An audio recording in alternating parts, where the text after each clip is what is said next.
All right. Welcome back, fellas. Episode 3, the Prism Podcast. We had a couple things we were going to go over. So we had our in-house tournament, right? You didn't get to compete. Nope, I was just keeping time or brackets. Scorekeeping. I was a brackets. Oh, yeah, you were the bracket guy. The bracket man. You messed it up, too. Yeah, I totally messed up the kids one.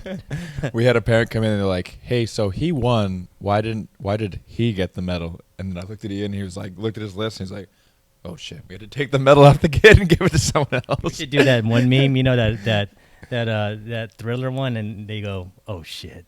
Wrong bracket. Yeah. No, it's the oh fuck. Oh yeah. But then you competed. How'd you feel? I know the answer already. I felt great. Mm-hmm. Yeah, everything went smooth. I was able to just be in the moment. Nice. And yeah, it was a super successful day. I felt great. What do you think was the most helpful thing for you?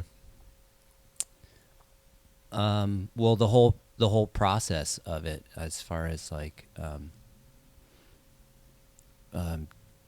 just being in it as an experience versus I have to have a certain outcome.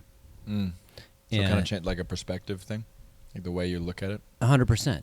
Like it's my perception of the event and what I feel like I need to get out of it versus. Well, yeah, I mean, because if you feel like you have to perform a certain way or you need to get a certain outcome to feel a certain way, then you're worried about the outcome that could be that doesn't flow with that or does, right. You know? Yeah, of course. It's like an unmet expectation, so it's like upsetting. Do you know who John Wooden is? Sound familiar? So he's I've heard the name, yeah. UCLA basketball. Yeah, he's the winningest coach in, I think, maybe still. I don't know if it's been broken since, but at the time when I heard this, at the time he was the winningest coach in college basketball.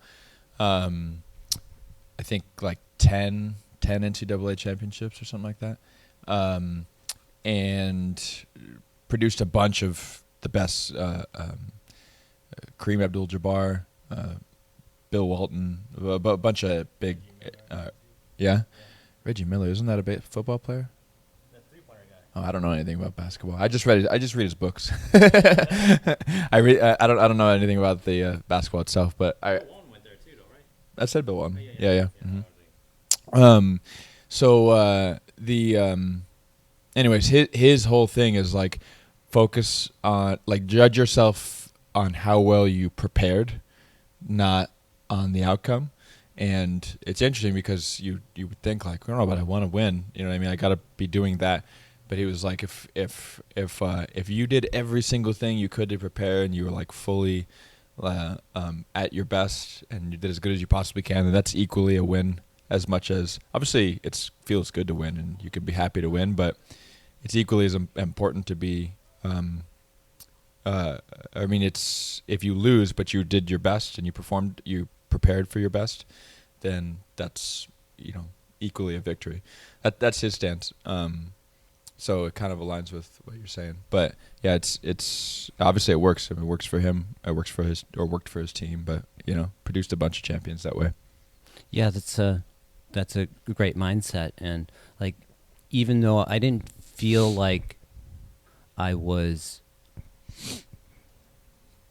prepared to really compete, but really, you don't think so? Well, what I mean by that is like I'm still very young in the jiu-jitsu journey. Uh-huh. So I knew all of us weren't prepared, really. Yeah, maybe not prepared in that sense, but you did the preparation though. You trained a lot. Oh yeah. Yeah. Mm-hmm. So that's what I mean by prepared. Not like I did the homework. Expect, but I'm conditioned. Right, yeah. I felt great, and I was in the right mindset for sure. Mm-hmm.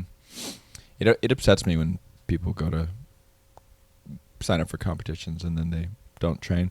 I get sometimes people can't. We have, or not can't, but it's just not their priority. Obviously, they prioritize if they have young kids or they have a obviously you have to prioritize your job. You got to pay your bills, things like that.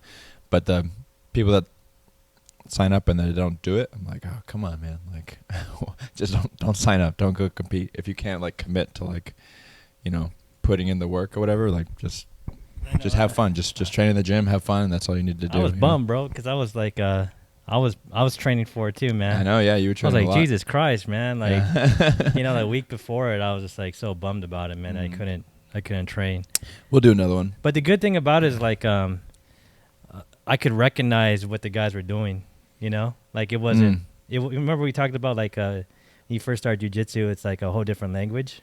Yeah. It's like a whole different like written language too, like in the form of art, like us doing it. Yeah. And me and Jero were over there in the corner, like going, "Don't do it, man! Look at the ankles locked on the back." We could recognize the written language that was going on. Yeah, you knew what they were talking about. And you talked to me 4 months ago, bro. I didn't know what the hell was going on. Yeah. I had, and me and AG, we watched Glover, right? That the UFC fight the week before, and we were recognizing everything he was doing. Yeah. Oh, really? If I watch a UFC fight like 4 months ago, bro, I was just like, why are they on the ground? They need to be up punching each other. It makes watching fights more enjoyable. It is. Sure. It's like the technical art of it all. Even if I wasn't competing, I still felt like I was way more competent. Nice. Watching it, nice. Like it was pretty. Even watching the kids, it was pretty interesting. I was just kind of thinking to myself, like, where was I 4 months ago? Not even close. Dude, the kids were beasts, man. Bro, Frankie's daughter, dude, comes on with a smile. Hey, and she's like, oh. Then she just gets everybody's back and chokes. I heard this thing. I read this thing. Shoot, where did I read it? Oh, I'm reading a book called. It's called The Art of. No, it's called like Teaching for Coaches, or The Art of Teaching for Coaches, or something like that. There's a guy that does a bunch of research. I wish I should know his name. I wasn't prepared to talk about this, but he does a bunch of research on, like, he's a sports coach, but he's also like a teacher in a university, and so whatever he does his research on is like what makes things stick for people more, like how do you get people acquiring skills as fast as possible. And I just started the book. I'm like 4 pages in, but one of the things he was saying is the younger you are, the more that it's just about natural with your natural abilities. Like when you're little kids, there's certain kids that just stand out. And they're just good immediately. And like I have kids that have been like we had this one match. It was like these 11-year-olds, and one of the kids has been training for like 8-9 months. One of the kids have been training for like 2 weeks. But they did a best of 3, and it went to the third one, and it was close. It came down to like 1 point or one. Oh, I remember that one. Yeah. And the kid that hasn't been training is just freaking athletic, And yeah, he was like I remember that fight. Like he would back shoulder roll out of stuff. I was like, whoa, that kid got some skills, man. He's just little athletic. ninja. Yeah. But then the older you are, then the less your athletic ability like carries you, and then it becomes more about like having to know the technique. So that little girl, she's just down to fight. Yeah, she's just she's so sweet, but she's like, and when it comes time to shake hands, she's freaking aggressive. Frankie's kid, all the other kids are just like, she puts on the game face, man, like automatic. She's walking on, has her doll on the side, bro, like her little doll on the side watching, and then you're like, this little girl comes on, and then she just turns it on, choking fools, bro, like like she's a beast, man. Yeah, she is. But then like going back to what you said, like how it takes kids a little bit to learn stuff. Like look at Tristan, like. He couldn't do a back shoulder roll like 2 months ago. Now he's pretty good at it, man. I was like, dude, look at him go. Yeah. For the kids, this is probably going to be outside the scope of this podcast, but for the kids, it's like it's way more about them just getting comfortable, grappling, and like getting tougher and getting athletic. Like we spend a lot more of like a larger portion of their class just doing movements and stuff, and like. Because it's way more about like developing their physical and mental skills. Because I could teach them a hip escape for 3 months straight, I mean, not a hip escape. Like I teach them an armbar from the guard. We do that for 3 months straight. If we go away from it for 3 months, we come back, they don't remember that armbar. You know? So like, it's just about developing their internal abilities. You know, teaching them how to be aggressive at the right levels. And plus, it's just like you said before, be athletic, coordinated, things like that. Remember you said before, it's like just you want it to be a fun environment for them, you know, because you know they just need to learn like consistency and. They have to like it, otherwise they're gonna not come back. Yeah, you know, like the structure. Like Tristan loves coming here, man. Like, he doesn't hate. I'm like, we're gonna go to dojo tomorrow. Nice. He's like, tomorrow night. I was like, yeah, and he bugs about me all day. You know, so you could tell all the other kids do love coming here too. Yeah. Man, so it's a good environment. So yeah. I'm not gonna stop hogging the mic. Anyways, we went on not gonna stop. Anyways, we went on a long tangent there. We can get back to what we were talking about. So perspective, how did the because we started, you and I took that breathing course together. Did you apply that, or did you feel like it helped at all? 100%. Yeah. Yeah. Well, I've been focusing on a lot of breath work. It's kind of multifaceted, or it's applicable to your whole day. You know, as far as waking up and feeling in the moment, full of gratitude and just joy of being alive, and you breathing in the fresh air and being in the right space, and throughout the day, you know, making sure you are not making sure, but like if you're in a healthy space, you're breathing through your nose, all the cilia and stuff in your nostrils are filtering out all the impurities in the air, and, you know, nourishing your body with good oxygen, you know? Yeah. And then when you're in feel like there's a stressful situation, you can, and you feel kind of amped up or whatever, you can kind of test your parasympathetic.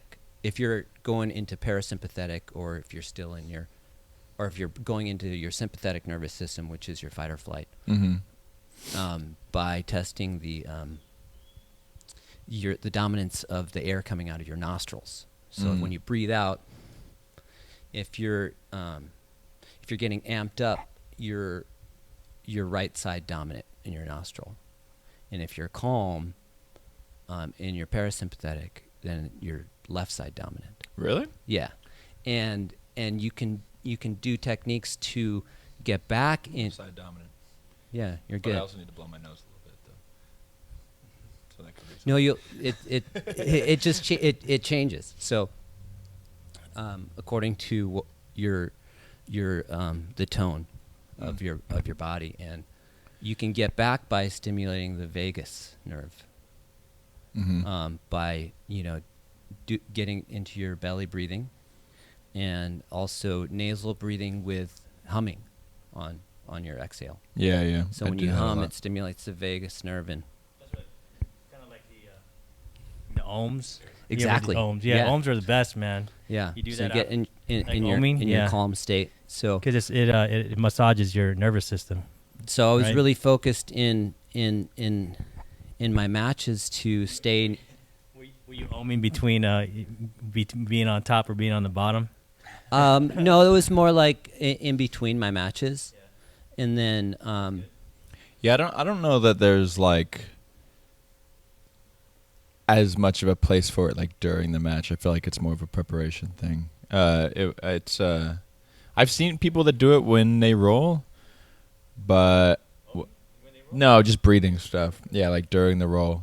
But it kind of stops the roll. I don't know. I mean, it depends. I think depends on if you're in such a dominant position, you know. I used it today while we were rolling. Where in a during not the live humming, roll. But someone ohm is, man. They might not. I know what you're talking about. Everybody knows what an ohm is. I don't do the ohm. I just Yeah, right. Yeah. Like just a hum. Or you can everybody feel it knows in how the to back hum, of your neck, right? Yeah. I mean, some people don't know, right? Yeah. So I definitely don't do that. You guys lost me on that one. Like the like the 2 inhales Mm-hmm. to get that extra oxygen in and clear the CO2. Like if you get out of the nasal breathing and you find yourself getting towards that red line and you want to get back, you got to get more oxygen in and then get back into the calm state of your nasal breathing. And then you can continue the roll. So there's little spots where you can find yourself in a dominant position where you can focus on that for just a second or two, and then get back to work. Yeah. It's definitely it definitely seems helpful. I haven't like expanded on it much since we did that workshop. I don't have so much of a, and it's not like I don't need to like calm down so much anymore, so I didn't put a whole lot of like thought into it. But I know like it used to be a thing, and there used to be some things that I would do like Hickson, the way he talks about breathing is in order to get a large, a lot of oxygen in, it comes from having like a powerful exhale. So he would like force things out, so that you subsequently fill in a bunch of air. So like my instructor, I know when I used to roll, he would always be like, he would just like clearing his throat all the time. And I'm like, what's wrong with this guy? And then after a while, I realized that he was just like a breathing thing, and it's helpful. Just having something to think about just slows it down. Even just preoccupying your mind, having something like a focal point, so it doesn't seem like so much chaos, it's something to be said. One of the biggest helps that I learned that I got from Stefan Kesting, I read in one of his articles. He has a great website and YouTube channel called Grappling, like one of the best online teachers out there. And he was talking about if you want, because when you get nervous, you get tight, you're tense. I don't know if there's any science to this. Maybe it just works, but it's just like if you just check in on actually relaxing your physical muscles, like don't think about relaxing mentally, think about relaxing physically. Just like check in on all your muscle groups. Like, am I squeezing this? Like, all right, just relax my biceps, relax my shoulders, and then it helps you feel like mentally relaxed. I had another. Go ahead. And I was talking about. I want to. So, it was. The whole event was extremely successful in that arena for me because I've never been able to do that before. Throughout my life, every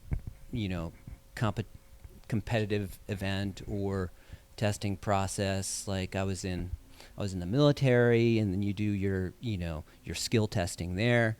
I've been through a fire academy, and you do your skill testing there, and like during the trainings and stuff, like I performed really well. The drill instructors or the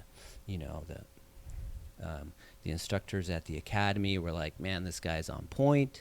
He knows what he's doing, performing very well, during the training. And then when it came to testing, like, man, like I got tunnel vision, cotton mouth, turning the valves the wrong way, deploying the hose the wrong way, whatever, doing things completely opposite because I was in total fight or flight just from the perceived stress of the event. And like being able to be in the moment and understand what was going on, not get in any kind of tunnel vision at all, and understanding like what was going on as far as like the points, if I was ahead or if I was behind, how much time was left, what I had to do to win the match.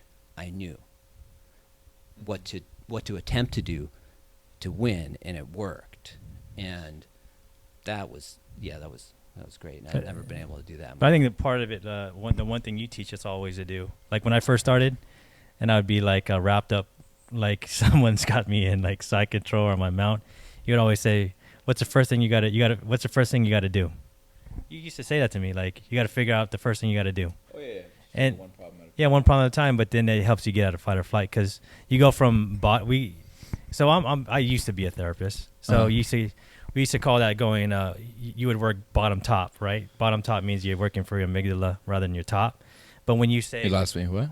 So your amygdala is right here, and that's what you're working from in your limbic system when you're going like fight or flight. Okay. You want to be working your frontal cortex, right? Okay. So when you tell us, like, when you used to tell me, like, because I used to be in fight or flight a lot in the beginning, but you used to say, all right, what's the first thing you got to do? And they would bring me back to it would light up my frontal cortex. So I get out of fight or flight, you know? So and that's what you were talking about, like, you trained us already from the beginning, like, to get out of fight or flight. I don't even know if you knew you were training us how to do that, but you did. No, I wasn't doing that intentionally. I just that when I tell people to do that, it's just like because heavily in the beginning, you're going to find yourself in all kinds of positions that you don't know, you've never learned to move for. So you have to just break it down into the simplest things. Just be like, okay, I know I need to get, say, to guard. Try to stick your leg in guard. Doesn't work. Okay, well, what's in the way? Move that. All right, now this is in the way. Get around that, you know. Like, you just have to take it, solve one problem at a time, and it's often, you know, it goes. The person is going to be moving as well, you know. Like, that's not like a recipe to win, but it's a recipe of how to approach it. Yeah, you know, because jiu-jitsu is, when you get better at that, it's slow enough that you can do that. Like, rarely do I mean, sometimes you end up in a scramble and I'm like, we're like not in a real position. Like, this isn't a position, you know, but I can still go like, okay, I need to get there, move this, jump over here, bam, okay, I'm in the back, you know. But it happens slow enough that you do have the time to think, but it takes practice to be able to think like that. So that's what I try to get people going right away, just because, yeah, you're always going to find positions like, I don't know what to do, but you know where you're at and you know where you need to be, and then you just think very, very simply, like, he's holding my arm, I can't pull it. Yeah. Like, how do I move? What's getting in my way? Off of me? Yeah. But it's like a very mathematical equation when you start from the beginning. I think jiu-jitsu is super. Yeah, it's parallel to math. It's a super mathematical. Yes, like X minus 4 minus 3 minus the arm. But if this leg moves minus here, what's the variable if the arm moves here? Yeah. Right, yeah. But sometimes they know. Yeah. That what you need to do. So, and you need to think, like, well, is he trying to set me up? Yeah. You know, like, that's why I love jiu-jitsu so much, and that's why it's Prism. That's why it's Prism Jiu-Jitsu. It's like it's like a very like scientific thing. I don't know, like principle, occurrence, whatever, but it creates like something beautiful, you know? Yeah. So one of the reasons I love jiu-jitsu is so, like, in striking, for example, like, you could do all the right things and you're just like, well, he was just faster than you. That's just meh. you know, like, or you do the right things, you're like, well, you just zigged and you should have zagged and you ran into a punch. Like, it just happens, you know? And obviously it happens less and less the better you are, but you still get, you know, it still can happen, you know. Even, you know, Muhammad Ali gets punched, you know, or got punched. Like, everybody, Mayweather gets hit sometimes, you know. With I think Mayweather gets hit just to make it dramatic, just to carry the fight, just to make it look good, and you know, I don't know. Because that dude has so much good defense, dude. But I think that in jiu-jitsu, there's always an answer. Like, when this happened, like, okay, this is where I got stuck. Well, it's because of this. Like, it's a concrete, like, this is the move that answers your problem. And it's not like, well, just, you know, be more powerful, or you know, or whatever, like something intangible, like is a concrete answer to all of your issues, you know. So, and it's such like a cool balance of like something so like logical, but then when you look at it on the whole, like it's kind of like you know, like chaos theory, you know. So like you look at like there's a book that I have on chaos, and you like look closely, and there's like this very symmetrical pattern or whatever, and it's like really like uniform. And then when you zoom out, like you're looking at like a leaf, which seems natural and random and pretty, you know. So like that's what like jiu-jitsu is like, if you look at the small details, like everything is very logical and laid out, but then when you zoom out and look at jiu-jitsu on the whole, it just makes this really crazy, seemingly chaotic, like beautiful production, you know. Yeah, it's cool. That's what I love. But and that's where I mean, you know, I've been doing 3 months and a week or something like that. But I mean, to be honest, before when I first started, I didn't know. I was like, maybe I'll use it for self-defense or whatever, you know. But now it's like, because I know I'm never getting a fight, bro. I was talking to my wife about this. I was like, why did you start training? I have no idea why. My friend told me that he's like, you can't go surf, bro. Why don't you just find a jiu-jitsu gym near your house, you know? Who trained? Oh, yeah, that's what, it was you. Yeah, you started before Tristan did, right? Yeah. And yeah, you said it was like a surfing friend, yeah. Yeah. Kind of, but it's like now I'm just like enjoying it as an art, man. It's like nice. Yeah, I enjoy watching the guys when they were rolling, and I enjoy watching. You do love watching the guys. It was fun, man. I was like, no, everybody gets me, bro. My last podcast on my other one, I talked about my favorite musicals. I'm like, what, you know, like you don't have to be gay to love a musical. And if you are, there's nothing wrong. Well, I'll tell you my favorite music. No, man, but it was I think I learned a lot, man, by watching everybody, especially when watching everybody between matches and watching, because AJ would just go in the corner and recover. The other guys weren't taking the recovery seriously. Yeah. You know, AG that's why I think AG at the end, like, he had a lot more energy than a lot of everybody. Oh, yeah. So my first match, you disappeared, bro. Like in between like matches, AG would disappear. I was like, where the hell's AG? He was like recovering, bro, and everybody was just kind of chilling, you know. Yeah. So my first match was my most difficult one. That was beast mode match. I would. Yeah, we were in the stand up for 3 minutes trying to figure out how to take each other down. I got a takedown, and was in his guard, and so I was up by 2 points, and I could have rode that out, but I was like, you know what, he might get a reversal or something. I need to get more points. And so there was about... That's the right call, too, because 2 points is not a comfortable enough lead. Mm-hmm. You know what I mean? So I attempted to pass his guard. There was about maybe like 30 seconds left, 45 seconds left to get to mount. And then we ended up in a scramble, and he got me in an ankle lock. And that was, I don't know, maybe 15 seconds before the end of the match. And I wasn't quite aware at the time, but, man, it was painful. It was so painful. And I had to tap finally. And then my ankle was just in pain the rest of the day. That was the first match? That was the first match. And then I won the next 3, and then I informed you that I wasn't going to do the gi. Yeah. Because I felt injured. And but then I saw the guys putting on their gis and how tired they were. Oh. And I was like, I'm not tired. Just my ankle hurts. I'm not tired at all. These guys can't keep up with my pace. So I put my gi on and said, I'm going to do it. And in a lot of that of like not being tired is because being calm, you know? Because I could probably roll for like an hour straight. I feel pretty confident, like in practice, you know. But in a competition, like you have 3 matches at 6 minutes apiece, I'm gonna be fucking tired. Yeah, you know? Yeah, and that was after 4 matches. Right. Yeah. Yeah. So that's good. Yeah, that's cool. Probably a combination of training hard and also being calm. You know. In the first match, me and Randy were talking, and I was like, Randy, bro, you got a long day. You got to try and submit someone quick first match so you can have more energy. You know, I was like, that would be my strategy. Ain't that? Because I don't submit, but Randy's a good submitter. You know, I was like, dude, like, you know, like if you want to really want to like conserve the energy, you have to submit, you know, quick. So you're not going that whole 6. You know.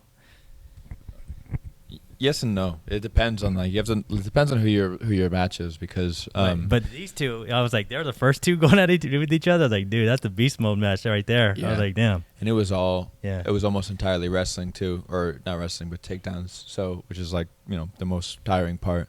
I think it depends. Like it might be a good strategy to be like, all right, I'm gonna get quick submission so I can have more rest time, but that requires you to have like a higher pace. So you could come out the gates with a high pace and not get that sub and be like, oh shit, well now I'm gassed and I'm only 3 minutes in, you know. I think usually in when competition, I'll take it the other way around. Or my first match or two, I might just like score a point and then stall for 30 seconds, and then score some points, and then stall for 30. So I keep the pace low, because maybe you'll get the sub, maybe you won't. Yeah. You know what I mean? But I didn't know that you guys were going to be going up against each other the first time. Yeah. Because I seen that, I was like, oh, dude, there's a match of the day right there. You know? And I was on the other side watching you guys. They kept slamming into the wall. Yeah, I was like, what the hell is going on over there, bro? Like, my first takedown attempt against Randy, he just scooped me up and threw me against the wall. You did the shoot, huh? Yeah. Yeah, you can't. Randy, dude, like, he's a good wrestler, bro. Like, no, I took him down though. Yeah. Okay. Because he tried to do the leg sweep, and I shot at that same moment, and he was off balance, and I was able to pick him up. Oh, okay. Yeah. Yeah. And you hit the wall a few times, and then when you finally got him, you were going to the wall, and then you saw it and then changed directions. I feel like that made a big difference. Well, anyways, we can get into some other things. What should we get into? That was fun. Nutrition, training for injury prevention, motivation, discipline, whatever you want. Let's talk about let's do the last one. Let's talk about motivation and discipline, and then I want to get into talking about like plateaus, like feeling like frustrated with your improvement, things like that. Let's talk about the. I don't want to get too much into injury prevention, things like that, because I don't want YouTube to pull us down for giving like medical advice. Right. Yeah. We're not qualified. Yeah. Let's talk about motivation, the difference between motivation and discipline, and where they apply. The way I think about it is, I just thought about it the other day because I was explaining to one of my work friends, like how I ate and what I did for my workouts, and he was just like so surprised. He's like, "Wow, that you're so disciplined." And I thought about it. I was like,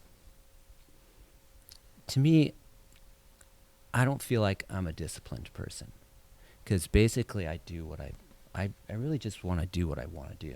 Yeah, yeah.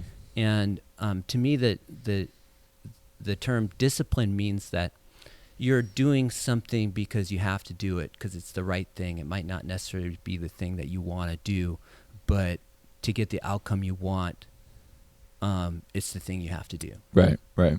But that's not how I approach it. I feel motivated to do the things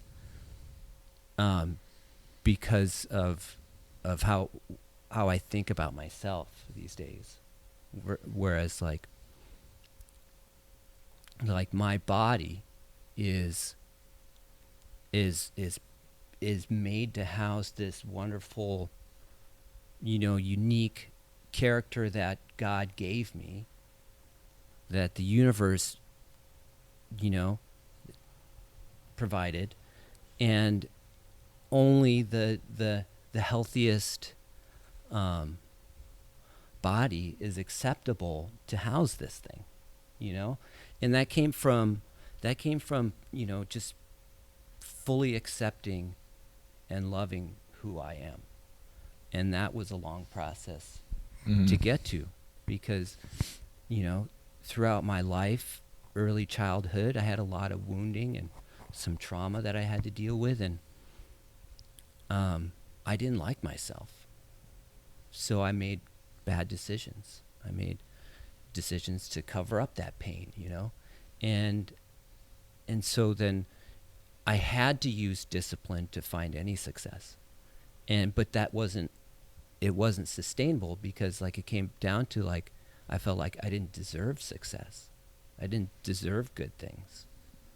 So I needed things to mask that, So that's why I feel like all these self-help books of like the 7 Habits of Highly Effective People, the 12 Rules for Life. I started it and finished it. I got into it and I was like, they're all habits that will have the outcome of success. But if ultimately you don't believe you deserve that stuff, it's not going to stick. It's got to come from an inside motivation of like, yes, the only thing I want to put in my mouth is the most amazing fuel, cleanest fuel and nourishment that's going to grow my body, that's going to heal my soul, that's going to, have the best ingredients or grown in the best soil.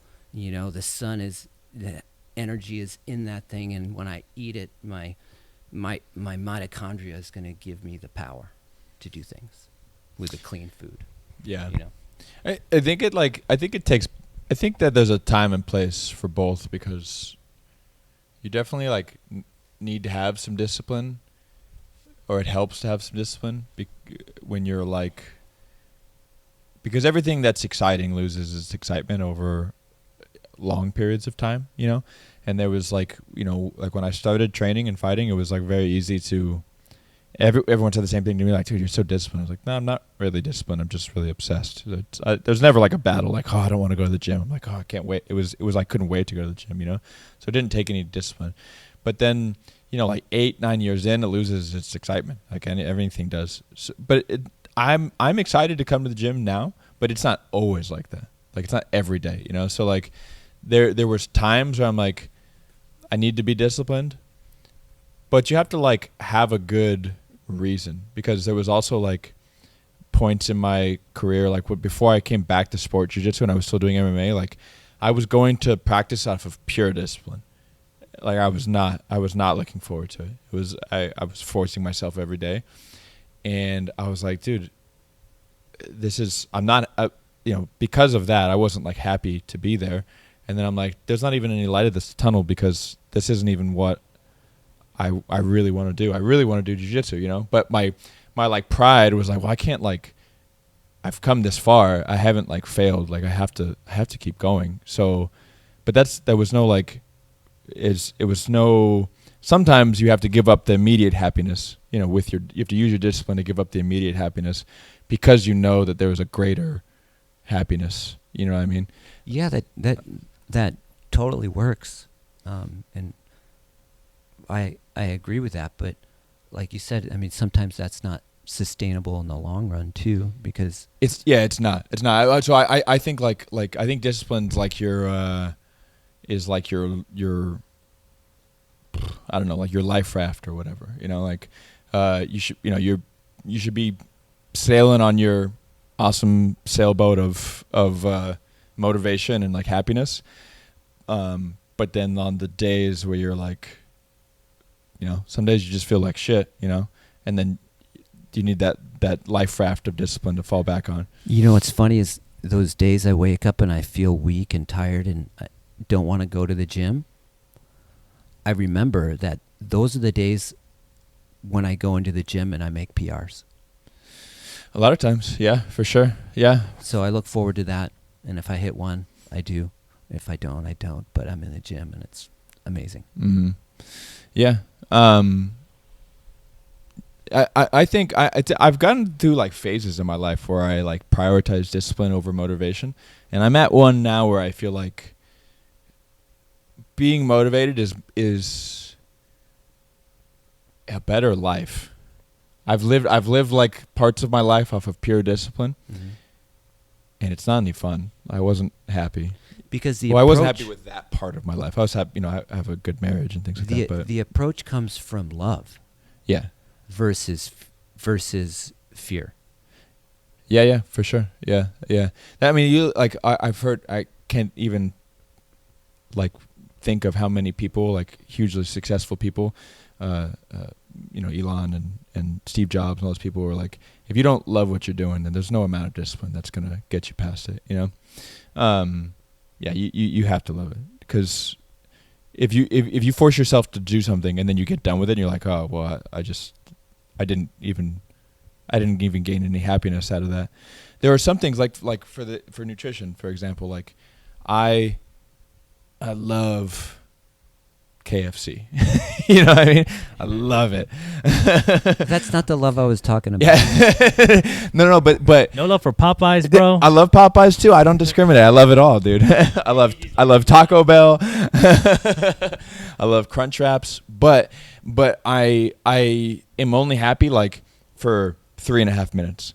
You know, and the way that I feel, this is a battle that I have ongoing. So I'm not even like, I'm definitely not preaching to anyone because I fail at this regularly.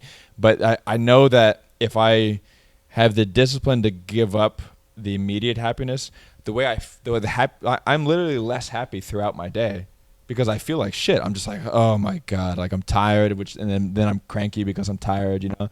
So I love the way that I feel if I eat clean. But I also love the immediate happiness that I get when I eat shitty. So, but where does that's that where the balance desire of discipline comes in? Where does the desire for that junk food come from? It doesn't come from me, love like, for junk yourself. Food is like my coping mechanism. You know what I mean? Like it's like I'm stressed, Exactly. and then this covers my stress. You know, for 3.5 minutes. You know? Yeah. So. The love I was talking about is the love you have for, I mean, this sounds weird, but like the love you have for yourself, the acceptance of and appreciation and respect that you have for the entirety of who you are. And when you have that, the choices of what kind of food to eat, what kind of training to do, how you get your rest, what kind of things you're teaching yourself become very easy. You know what I mean? Yeah, I'm not disagreeing with you at all. I totally agree with you. There's for me, I think that the motivation to like eat better a little bit comes from, I don't know. For me, it's more like I think about my family and stuff because I just have more energy to play with my kid, to get home and not crash like when I see my wife or whatever. The way like I treat other people, because that for me that's more motivating. But I see what you're coming from, because I don't, my issue is the other way around. Like I have a tendency to be too arrogant. And maybe and I have to bring that intentionally focused on other people, as opposed to like hating myself. Even though there are times that I do, but my tendency is to be too arrogant. So I try to like focus that love on like other people and serving them, which I find that brings me the most happiness, as opposed to like serving my own thing. But I think it depends on like, it's kind of similar to what we were talking about being nervous. You know, like there are definitely people who love themselves too much. They think too highly of themselves. And there's people that like hate themselves. That's not real love, though. What do you That's mean? arrogance, and that's not love.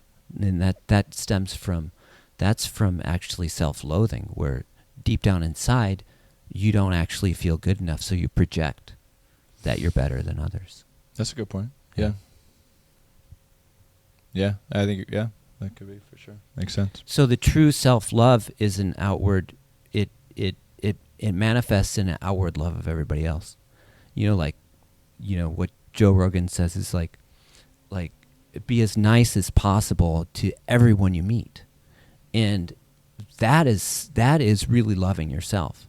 Because like, if you can do that and just have that grace and love for every person on the planet, like, it only comes from the love that you have inside. Mm-hmm. Yeah, and you feel better. I mean, it kind of like produces it's more. It's medicine for the soul. Self-producing. Yeah, for sure. Yeah, definitely. One of my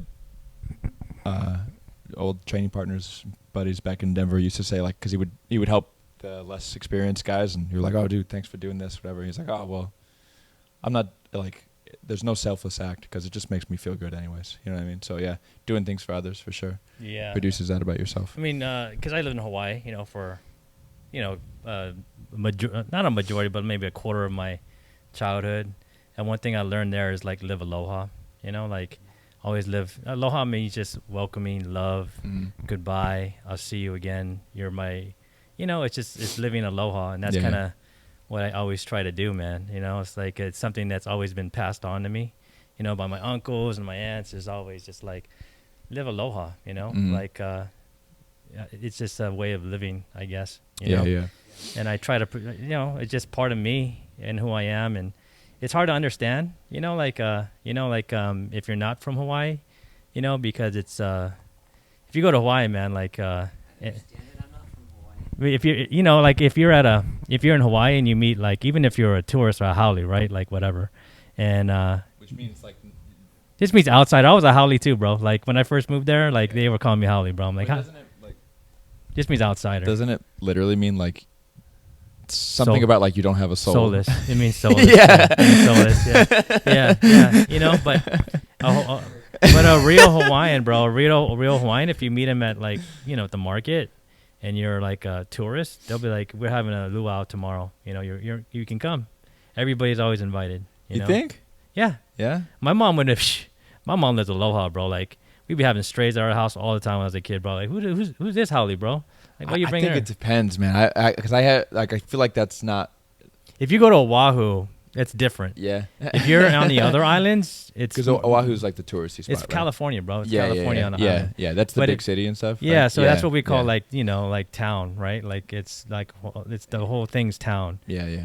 Like the North Shore used to be country, but it's Yeah. not country anymore because it's a bunch of haoles, right? Like living there. What are your that's what we just said. So, haole is a non-local, but what it means is soulless. But they're I'll take that back. North Shore's full of like locals now. Like they're like like John Florence. Like he's true Hawaiian, but he's a white dude, but he's true Hawaiian. The whole Florence family, like they live aloha, bro. Like they live that, right?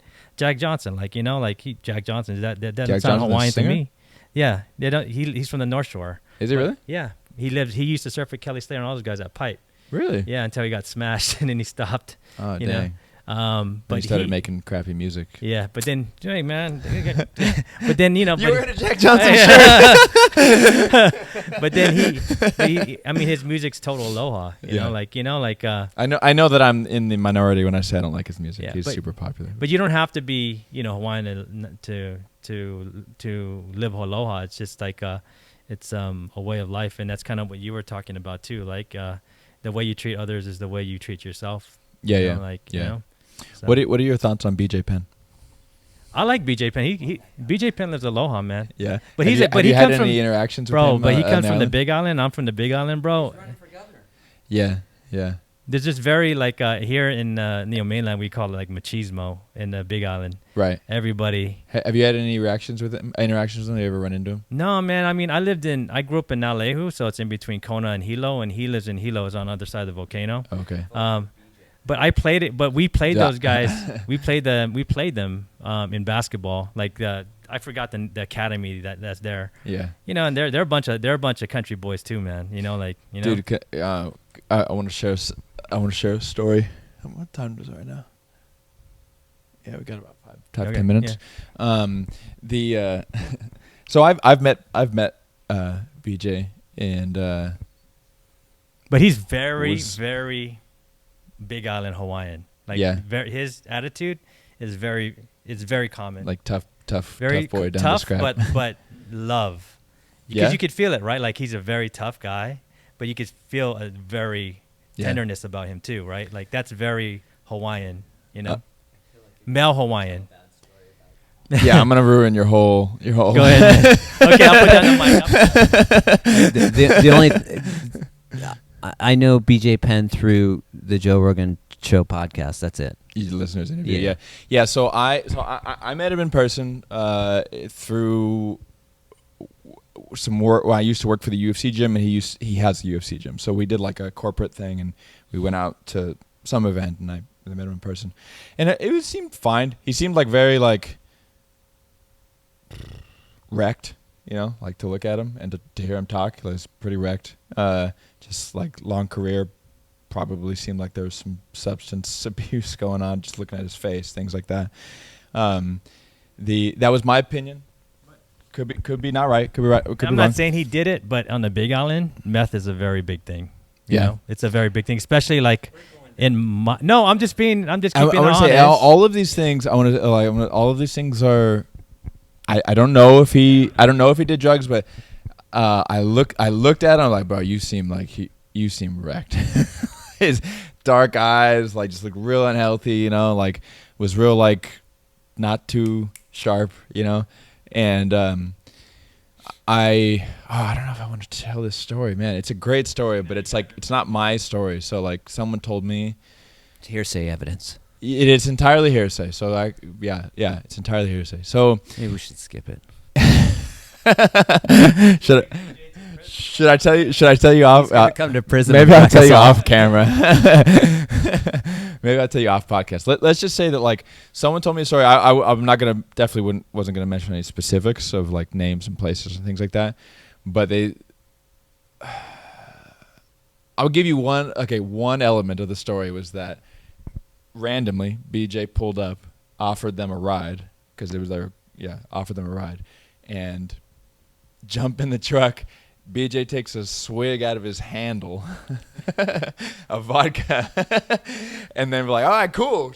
Shifts it into gear, and then they go on about the day. And that was not the weirdest part of the story. That was the beginning of the story. And that was like after like BJ's like stint in rehab and things like that. Party on. Yeah. And then you have the whole like getting, I don't want to start talking crap. I mean, I guess what I was trying to get to, you know, like if you go to Hawaii, everybody's very happy, man. Yeah. And nobody's rich. I wasn't disagreeing with you. I was totally changing the subject because I know that one person does not define like this is how a culture is. Yeah, I wasn't. Yeah. No, I know. I just, you know, like I think I was getting back to my point about like the aloha is like you go to Hawaii and like and locals would tell you, man. Like Hawaiians got no money, but we got land. You know what I'm saying? But it's not just the land; it's just like the spirit, right? Mm-hmm. Like, you know, like a lot of the locals, man. They work 3-4 jobs, bro. They'd be working like hotels, construction, then another hotel. My cousin works like at 3 different hotels, bro. It's like crazy. But he's the happiest motherfucker around, bro. I'm like, how you so happy, bro? How you so happy? Because it's the custom of aloha and treating others with aloha. So you get, you know, you have an aloha spirit. You know what I'm saying? Yeah, for sure. And I think, you know, I listened to BJ on Joe Rogan too. He still got the aloha, man. You know, but he's very classic, like Hawaiian guy, you know, like Hawaiians made of clans, man. Like, you know, you got like all the clans, bro, families, you know, like in families and generations, bro. Like I'd be at school, and then I'd be with one of my friend's dads. He goes, I kicked his dad's ass when I was in high school. Like, damn, bro, shit goes back, you know, like you know, and like as a, you know, a haole, me, you know, coming from the mainland, you know, we don't have that, you know, we don't have that, bro. Bro, like.